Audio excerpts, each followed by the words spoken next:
അന്ന ഭാഗം 31. കഥയിലേക്ക് പോകുന്നതിന് മുൻപ് നിങ്ങൾ ആദ്യമായാണ് ഈ ചാനൽ കാണുന്നതെങ്കിൽ ചാനൽ സബ്സ്ക്രൈബ് ചെയ്ത് ബെല്ലൈക്കൺ ക്ലിക്ക് ചെയ്ത് നോട്ടിഫിക്കേഷൻസ് എല്ലാം ഇനേബിൾ ചെയ്യാൻ മറക്കരുത്. കൂടാതെ കഥ ഇഷ്ടമായാൽ നിങ്ങളുടെ ഒരു ലൈക്കും കമൻറ്റും പ്രതീക്ഷിക്കുന്നു. ഇനി നമുക്ക് കഥയിലേക്ക് പോകാം. പിന്നിൽ നിന്നുയർന്ന ആ സ്ത്രീയുടെ ശബ്ദം കേൾക്കെ അവൻ തിരിഞ്ഞു നോക്കി. കോൺഫറൻസ് ഹാളിൻ്റെ പുറത്തുള്ള ഭിത്തിയിൽ കൈകളൂന്നി പതിയെ തന്നിലേക്കടുക്കുന്ന ഉമാദേവിക്കരികിലേക്ക് ഫെലിക്സ് ആശങ്കയോടെ തിരിഞ്ഞു നടന്നു. മോൻ എന്നെ അറിയോ? എന്നെ എവിടെയെങ്കിലും കണ്ടുപരിചയമുണ്ടോ? ഒന്ന് ഓർത്തു നോക്ക്. അവരുടെ ആ ചോദ്യത്തിനു മുന്നിൽ സംശയം കോറുന്ന ഫെലിക്സിൻ്റെ മുഖഭാവം കാണുകെ അവർ നീരസത്തോടെ ചിരിച്ചുകൊണ്ട് പറഞ്ഞു, ഞാൻ മിലേഷിൻ്റെ അമ്മയാണ്. ആ വാക്കുകൾ കേൾക്കെ അവൻ്റെ മുഖം കോപത്താൽ ചുവന്നു. തൻ്റെ ജീവിതം ഇങ്ങനെയാകാൻ കാരണമായതിൽ മുഖ്യസ്ഥാനി. ഒരു നിമിഷം തൻ്റെ സകല നിയന്ത്രണവും നഷ്ടപ്പെട്ട പോലെ ഫെലിക്സ് അവർക്ക് മുന്നിൽ പല്ലുകൾ ഞെരിച്ചു പിടിച്ചു. മറവികൾ കൊണ്ട് തടുത്തു മാറ്റാൻ ശ്രമിക്കുന്ന പലതും ആകസ്മികമായി തൻ്റെ മുന്നിലേക്ക് പാഞ്ഞു വരുന്നത് പോലെ അവന് തോന്നി. കൈകളിലിരുന്ന ഫയലുകൾ അവൻ തികട്ടിവന്ന കോപത്താൽ മുഷ്ടിക്കുള്ളിൽ ചുരുട്ടിപ്പിടിച്ചു. അവൻ്റെ മുഖഭാവം മനസ്സിലാക്കിയ അവർ ഫെലിക്സിനെ സൂക്ഷിച്ചു നോക്കി. നിന്റെ കോപത്തിനിരയാകാൻ അവനിന്ന് ഈ ഭൂമിയിൽ ജീവനോടെ ഇല്ല മോനെ. കണ്ണുകളിൽ നിന്നുതിർന്നു വീണ കണ്ണുനീർ ഇടം കൈകളാൽ ഒപ്പിയെടുത്തുകൊണ്ട് അവരത് പറഞ്ഞു നിർത്തി. കോപമടങ്ങി ഒരു ഞെട്ടലോടെ ആ വാക്കുകൾ ഫെലിക്സിൻ്റെ കാതുകളിൽ മുഴങ്ങി. അന്ന് കോളേജിൽ നിന്നും അവൻ്റെ പഠനം അവസാനിപ്പിച്ച് ഞങ്ങൾ അവനെയും കൊണ്ട് മുംബൈയിലേക്ക് പോയിരുന്നു. പക്ഷെ അവിടെയും അവനൊരു മാറ്റവും ഇല്ലായിരുന്നു. മദ്യവും മയക്കുമരുന്നും ദുർക്കൂട്ടുകെട്ടുകളും മൂലം ആരുടെയോ വാൾമുനയിൽ അവന് പടുമരണം ലഭിച്ചു. അന്ന് കോളേജിലുണ്ടായ പ്രശ്നങ്ങൾക്കൊക്കെ അവന് വക്കാലത്തുമായി ഞാൻ വരാറുണ്ടായിരുന്നു. അന്നൊക്കെ അവൻ എതിർവശത്തായി മോനെ ഞാൻ കണ്ടിട്ടുണ്ട്. ഇത്രയും വർഷങ്ങൾക്ക് ശേഷവും മോൻ്റെ മുഖം എനിക്ക് തിരിച്ചറിയാൻ പറ്റി. കാരണം ഇന്നവൻ ജീവനോടെ ഉണ്ടായിരുന്നെങ്കിൽ മോനെപ്പോലെ അവനും. തികട്ടി വന്ന സങ്കടം ഒരു പൊട്ടിക്കരച്ചിൽ പോലെ അവരിൽ നിന്നും പുറത്തു വന്നു. ഫെലിക്സിനെ കണ്ടപ്പോൾ എൻ്റെ മകൻ്റെ ഓർമ്മകൾ എൻ്റെ മനസ്സിലേക്ക് വന്നു. അതാ ഒന്ന് സംസാരിക്കാമെന്ന് തോന്നിയത്. പണ്ട് കോളേജിൽ വെച്ച് പക്വതയില്ലാത്ത സമയത്ത് അവൻ ചെയ്ത തെറ്റുകൾക്ക് ഈ അമ്മ മോനോട് ക്ഷമ ചോദിക്കുക. അത്രയും പറഞ്ഞുകൊണ്ട് അവർ ഫെലിക്സിൻ്റെ കരം കവർന്ന് അവരുടെ അധരങ്ങൾ ചേർത്ത് ചുംബിച്ചു. ആ കണ്ണുകളിൽ നിന്നും ഒരു തുള്ളി കണ്ണുനീർ ഫെലിക്സിൻ്റെ കൈകളിൽ അടർന്നു വീണു. ശേഷം അവർ അവനരികിൽ നിന്നും മുന്നോട്ട് നടന്നു നീങ്ങി. ആ കണ്ണീരിൻ്റെ ചൂടിൽ അവൻ്റെ കൈത്തലം വെന്തു പോകും പോലെ തോന്നി. ഉമാദേവിയുടെ വാക്കുകൾ കേൾക്കെ ഫെലിക്സ് ശ്വാസം നിലച്ചതുപോലെ തറഞ്ഞു നിന്നു. കൗമാരത്തിൻ്റെ തിളപ്പിൽ മലേഷിനോടൊപ്പം കൊമ്പ് കോർക്കുമ്പോൾ അവനോട് ജയിക്കണമെന്നൊരു വാശി മാത്രമേ ഫെലിക്സിനുണ്ടായിരുന്നുള്ളൂ. മകൻ്റെ വേർപാടിൽ തുളുമ്പിയ ഒരമ്മയുടെ വേദനയ്ക്ക് പുറമേ അവിടെ ഫെലിക്സിന് മുന്നിൽ അഴിഞ്ഞു വീണത് ഞെട്ടിക്കുന്ന മറ്റൊരു രഹസ്യം കൂടിയായിരുന്നു. ചതിയുടെ ഗതികളാൽ മാറ്റപ്പെട്ടു പോയ 2 ജന്മങ്ങൾക്കിടയിൽ മറഞ്ഞുകിടന്ന നഗ്ന സത്യങ്ങളിലൊന്ന്. പക്ഷേ തൻ്റെ പിതാവും അലീനയും ചേർന്ന് പറഞ്ഞ അസത്യങ്ങളിലൊന്ന് ഇന്ന് ഫെലിക്സിന് മുന്നിൽ തകർന്നടിയുകയായിരുന്നു. പണത്തിനും കാമത്തിനും വേണ്ടി തന്നെ ചതിച്ചവളെന്ന് അന്നയിൽ ചാർത്തപ്പെട്ട ദൂഷണങ്ങൾ ഫെലിക്സിന് മുന്നിൽ അനാവൃതമായി. ഒരിക്കൽ താളം പിഴച്ചുപോയ ജീവിതം കൊണ്ട് പടുമരണം ലഭിച്ച മിലേഷ് എന്ന മറ്റൊരു നിരപരാധിയെയും അലീനയും ജോർജും നടത്തിയ നാടകത്തിൻ്റെ പിന്നാമ്പുറ കഥകളിലെ നായകനാക്കി.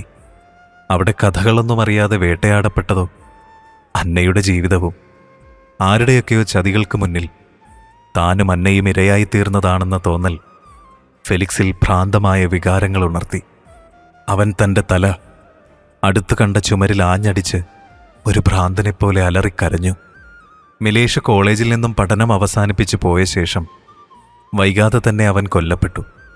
അപ്പോൾ പണത്തിനു വേണ്ടിയും കാമുകൻ്റെ പ്രതികാരത്തിനു വേണ്ടിയും തന്നെ കുറ്റവാളിയാക്കാൻ അന്ന ശ്രമിച്ചു എന്ന് കെട്ടിച്ചമച്ച കഥകൾ ആരുടെ സൃഷ്ടിയായിരുന്നു? എന്തിനു വേണ്ടിയായിരുന്നു? ഫെലിക്സ് തളർന്ന മനസ്സോടെ ചിന്തിച്ചുകൊണ്ടിരുന്നു. അവൻ്റെ ഹൃദയം തീച്ചൂളയിൽ എന്ന പോലെ പൊള്ളി അടർന്നു.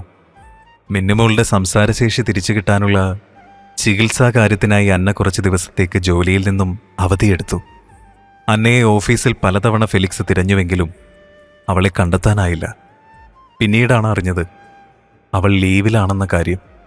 മാനസികമായി ഏറെക്കുറെ ഫെലിക്സ് തളർന്നു തുടങ്ങി. തിരിച്ചുപിടിക്കാനാകാത്ത എന്നോ നഷ്ടപ്പെട്ട 2 ജീവിതങ്ങൾ ഓർത്തുകൊണ്ട് താൻ ചതിക്കപ്പെട്ടത് സ്വന്തം പിതാവിൻ്റെ സ്വാർത്ഥതയും ദുഷിച്ച മനസ്സോടെ തന്നെ സ്വന്തമാക്കണമെന്ന വാശിയാൽ ഇറങ്ങിത്തിരിച്ച് അലീന എന്ന പെൺ ചെന്നായയിൽ നിന്നുമാണെന്ന നിജസ്ഥിതി തിരിച്ചറിയാതെ ഫെലിക്സ് ഭ്രാന്തചിത്തനായി അലയുകയായിരുന്നു. അന്ന് ഒരു ഞായറാഴ്ചയായിരുന്നു. മാളിയേക്കൽ തറവാടിൻ്റെ ബാൽക്കണിയിലെ മാർബിൾ പാകിയ നിലത്ത് ഇരു കൈത്തണ്ടകളും മുഖത്തേക്ക് ചേർത്ത് വെച്ചുകൊണ്ട് കിടക്കുകയാണ് ഫെലിക്സ്. പുറത്തുനിന്നും വീശുന്ന ശക്തിയായ കാറ്റിൽ അവൻ്റെ മനസ്സ് മാടി ഉലയുകയായിരുന്നു. മോനെ ഫെലി, നമുക്കിന്ന് സെൻറ് തോമസ് ഓർഫനേജ് വരെ ഒന്ന് പോകണം. അരികിലേക്ക് വന്ന ആലീസിൻ്റെ ശബ്ദം ഫെലിക്സിനെ ചിന്തയിൽ നിന്നുണർത്തി. അവൻ എഴുന്നേറ്റ് സമീപത്തുള്ള ഭിത്തിയിലേക്ക് ചാരിയിരുന്നു കൊണ്ട് അവരെ ആർദ്രമായി നോക്കി.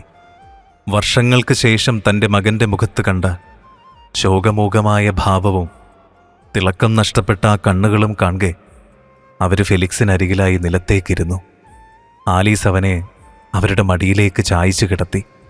വളരെ കാലത്തിനു ശേഷം ഒരു കൊച്ചു കുഞ്ഞിനെപ്പോലെ തൻ്റെ മടിയിൽ തലചായ്ച്ചു കിടക്കുന്ന ഫെലിക്സിൻ്റെ നെറ്റിത്തടത്തിലേക്ക് അനുസരണയില്ലാതെ വീണുകിടക്കുന്ന മുടിയിഴകളെ അവർ തഴുകിക്കൊണ്ടിരുന്നു. ഫെലിക്സേ, ഞാൻ പറഞ്ഞത് നീ കേട്ടോ? ആലീസ് തൻ്റെ മടിയിൽ നിശബ്ദനായി കിടക്കുന്ന ഫെലിക്സിനെ നോക്കി വീണ്ടും ചോദിച്ചു. അവൻ അതേ എന്ന ഭാവത്തിൽ തലകുലുക്കി. നമുക്കിന്ന് ഓർഫനേജിലേക്ക് പോകണം.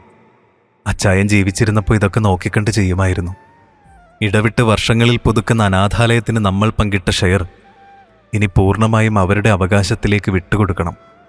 എനിക്ക് അങ്ങനെ ഒരു ആഗ്രഹമുണ്ട്. നിനക്ക് സമ്മതമാണെന്ന് എനിക്കറിയാം. നമുക്കിന്ന് അവിടേക്കൊന്ന് പോകണം. അവിടേക്ക് വരാൻ നീയും ഉണ്ടാവണം എൻ്റെ കൂടെ. ഈ സുഖലോലുപതയിൽ ഉറങ്ങുന്ന നമ്മൾ ഒരിക്കലെങ്കിലും അവിടുത്തെ അവസ്ഥകളൊന്ന് കാണണം മോനെ. ആരോരുമില്ലാത്ത ആ പാവം അനാഥ ബാല്യങ്ങളെ, തെരുവിൽ വലിച്ചെറിയപ്പെട്ട ചോരക്കുഞ്ഞുങ്ങൾ, ഒരു സ്നേഹസ്പർശം കൊതിക്കുന്ന കുഞ്ഞു മനസ്സുകൾ. ചിലപ്പോൾ ഇന്നും നമ്മൾ ഈ ചെയ്യുന്ന പുണ്യം കൊണ്ടാകാം നമ്മളിൽ ഈ വന്നു ചേരുന്നവയെല്ലാം ഒരിക്കൽ നഷ്ടപ്പെട്ടു പോയ നിന്നെ ഞങ്ങൾക്ക് തിരിച്ചു കിട്ടിയതുപോലെ. ആ വാക്കുകൾ കേൾക്കെ അവൻ ആലീസിൻ്റെ മടിയിൽ നിന്ന് എഴുന്നേറ്റു. അവരുടെ മുഖത്തേക്ക് നിരാശയോടെ നോക്കി. പക്ഷേ ഞാൻ ആത്മാർത്ഥമായി സ്വന്തമാക്കാൻ ആഗ്രഹിച്ചത് എനിക്ക് കിട്ടില്ലല്ലോ മമ്മി, എൻ്റെ അന്നയെ. ഫെലിക്സിൻ്റെ വാക്കുകൾ കേൾക്കെ ഒരു നീരസത്തോടെ ആലീസിലും ആ പഴയകാല ഓർമ്മകൾ തികട്ടി വന്നു. പക്ഷേ അവൾ നിന്റെ സ്നേഹം കാണാതെ ചതിച്ച് കടന്നു കളഞ്ഞില്ലേ മോനെ? എന്നിട്ടും എന്തിനാ? ആലീസ് പറഞ്ഞവസാനിപ്പിക്കും മുന്നേ ഫെലിക്സ് അവരെ കൈകൾ ഉയർത്തി തടഞ്ഞു. ചതിച്ചത് അവളായിരുന്നില്ല. കൂടെ നിന്ന് ആരുടെയൊക്കെയോ ചതിക്കുഴികളിൽ വീണ് ഞെരിഞ്ഞമരുകയായിരുന്നു ഞാനും അന്നയും. അവൾ നിരപരാധിയായിരുന്നു എന്ന സത്യങ്ങൾ കാലം എൻ്റെ മുന്നിൽ അക്കമിട്ട് നിരത്തി തുടങ്ങിയിരിക്കുന്നു. അവൻ്റെ ആ വാക്കുകളിൽ ആരെയൊക്കെയോ ചുട്ടരിക്കാനുള്ള അഗ്നി പടർന്നിരുന്നു. ആലീസിനരികിൽ നിന്നും അവൻ പുറത്തേക്ക് പോയി. അവൻ്റെ പെട്ടെന്നുള്ള ഈ മാറ്റങ്ങളുടെ അർത്ഥമൊന്നും ആ അമ്മയ്ക്ക് മനസ്സിലായിരുന്നില്ല. ആകാശം അസ്തമയ സൂര്യൻ്റെ ചുവപ്പ് മൂടി നിൽക്കുന്ന മറ്റൊരു സായാഹ്നത്തിൽ അനാഥാലയത്തിൻ്റെ മുറ്റത്ത് പുൽത്തകിടിയിൽ വളർന്നു പന്തലിച്ചു നിൽക്കുന്ന തേന്മാവിൻ ചുവട്ടിലിരുന്ന് അവിടെയുള്ള കുട്ടികൾക്ക് വയലിൻ അഭ്യസിപ്പിക്കുകയാണ് അന്ന. നിശബ്ദമായ അന്തരീക്ഷത്തെ തഴുകിയുണർത്തിക്കൊണ്ട് അന്നയുടെ കൈകളുടെ ചലനങ്ങൾ പൊഴിക്കുന്ന മാസ്മരികമായ വയലിൻ സംഗീതം ആസ്വദിച്ചുകൊണ്ട് പുൽത്തകിടിയിൽ നിലത്തിരിക്കുന്ന മറ്റു കുട്ടികൾ ആ തേന്മാവിൻ്റെ പഴുത്ത ഇലകൾക്കിടയിലൂടെ തുളച്ചുവന്ന പോക്കുവയിലേറ്റ് അന്നയുടെ മുഖം കൂടുതൽ ശോഭയോടെ തിളങ്ങുന്നുണ്ടായിരുന്നു. തേന്മാവിൻ കൊമ്പിൽ പടർന്നു കിടക്കുന്ന മുല്ലവള്ളികളിൽ പൂത്തു തളിർത്തു നിൽക്കുന്ന കുടമുല്ലപ്പൂക്കൾ ചുറ്റിനും സൗരഭ്യം പരത്തി. കാറ്റിലുലഞ്ഞ മുല്ലവള്ളികളിൽ നിന്നും ഒരു പൂവ് അടർന്നു വീണ് അന്നയുടെ അലക്ഷ്യമായി പറന്നുലയുന്ന മുടിയിഴകളിൽ താങ്ങി നിന്നു. ആ സംഗീതത്തിൻ്റെ പൊലിമയിൽ പൂക്കളും മരങ്ങളും പ്രകൃതിയുമെല്ലാം വിളങ്ങി നിന്നു. അതേസമയം ആലീസുമായി വന്ന ഫെലിക്സിൻ്റെ കാർ ഓർഫനേജിൻ്റെ പ്രധാന കവാടം താണ്ടി അകത്തെ മുറ്റത്തേക്ക് നിർത്തി. അശാന്തമായ മനസ്സുമായി ഫെലിക്സ് ആലീസിനൊപ്പം കാറിൽ നിന്നിറങ്ങി. ഫെലിക്സിനോട് യാത്ര പറഞ്ഞ് ആലീസ നിലവിലുള്ള മേൽനോട്ടക്കാരിയായ അമലാമ്മയുടെ റൂം ലക്ഷ്യമാക്കി നടന്നു നീങ്ങി. ഫെലിക്സ് കാറിൻ്റെ ബോണറ്റിലേക്ക് ചാരി നിന്നുകൊണ്ട് തൻ്റെ പോക്കറ്റിൽ കൈ കടത്തി സിഗരറ്റ് പാക്കറ്റ് പുറത്തെടുത്തു. പെട്ടെന്നെന്തോ ഓർമ്മ വന്ന പോലെ ചുറ്റും നോക്കിക്കൊണ്ട് അതവൻ ഉപേക്ഷിച്ചു. ജീവിതത്തിൽ ഒരിക്കൽ പോലും അവൻ ഇത്തരമൊരിടത്തേക്ക് വന്നിട്ടില്ലായിരുന്നു. ഗതിമാറി ഒഴുകിയ തൻ്റെ കുത്തഴിഞ്ഞ ജീവിതത്തിൽ ഈ വികാരങ്ങളെല്ലാം എന്നും അവനിൽ നിന്നും അന്യമായിരുന്നു. ഒരു നിമിഷം ദിശ മാറി വീശിയടിക്കുന്ന കൊടുങ്കാറ്റ് പോലെ അവൻ്റെ ഹൃദയം കൃത്യതയില്ലാതെ തുടിക്കുവാൻ തുടങ്ങി. തനിക്ക് വിലപ്പെട്ടതെന്തോ കുറച്ചരികിലായി തന്നെ മാടി വിളിക്കുന്നത് പോലെ അവന് തോന്നി. പെട്ടെന്ന് എവിടെ നിന്നോ ഒഴുകി വന്ന് തൻ്റെ കർണപടത്തിൽ ഉൾപ്പോകിയ സാന്ദ്രമായ വയലിൻ്റെ നാദം കേൾക്കെ ഫെലിക്സ് ഒരു വേള അത്ഭുതത്തോടെ കണ്ണുകളാൽ ചുറ്റിനും തിരഞ്ഞു. ഭൂതകാലത്തിൻ്റെ ഓർമ്മകളിലേക്ക് അവൻ്റെ മനസ്സ് ദ്രുതഗതിയിൽ സഞ്ചരിക്കാൻ തുടങ്ങി. കോളേജിൻ്റെ വേദിയിൽ വയലിനും കൈകളിൽ പിടിച്ച് നിഷ്കളങ്കമായി നിന്ന അന്നയുടെ മുഖം അവൻ്റെ ഓർമ്മകളിലേക്ക് ഇരച്ചു കയറി. ആ ശബ്ദത്തിൻ്റെ ഉറവിടം തേടി ഫെലിക്സ് മുന്നോട്ട് നടന്നു. മുന്നോട്ടടുക്കുംതോറും അവൻ്റെ കാതുകളിൽ ആ ശബ്ദത്തിൻ്റെ തീവ്രത അധികമായിക്കൊണ്ടിരുന്നു.